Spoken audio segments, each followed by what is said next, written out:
So, hi, my name is Jill Hines, and along with my husband David Hines, we are home mission leaders here on the Ballynafeigh Church Circuit. And one of our projects that we lead is a community garden. So every week we gather here with a whole bunch of volunteers from the community, and we dig in the dirt and chat about life. I think for me, one of the biggest keys to following Jesus wholeheartedly is cultivating an inward life that informs the way I live my outward life. So first and foremost, I recognize my need for the divine in my life, that I can't do this alone and that I was never meant to. That God inhabits every atom of my being and I was created to be in relationship with the Trinity, that I am beloved. And then I recognize my need for those around me, that only in this relationship with people around me, with the world around me, will I discover the fullness of who God is. That I need others to show me the Christ in them, whether they recognize it as Him or not. And only through them will I get to know the fullness of Jesus. So following Jesus wholeheartedly for me looks like spending time with the one who loves me and knows me without limit. And then spending time opening myself and making myself vulnerable to those around me so I can learn from them and hear the Spirit whispering to me through their life. So I guess when we first started feeling God calling us towards this area, we were still living in India with my family, and we were reading through the Bible in one year. When we got to Leviticus, which is not exactly the book we were expecting God to speak to you through.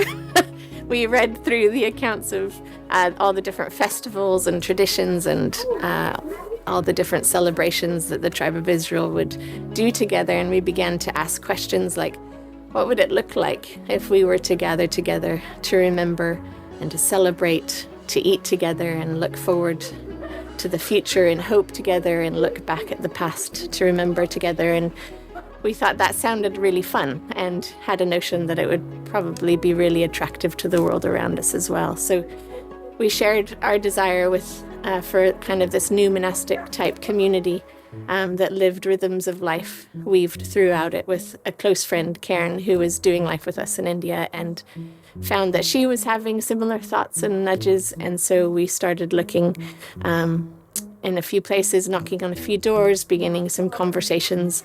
And about a year later, we found ourselves living together off the Omagh Road with an incredibly warm welcome from the Ballynafeigh Methodist Church Circuit. And we've spent the last few years all working together alongside the community to see what His kingdom coming on earth looks like in our area.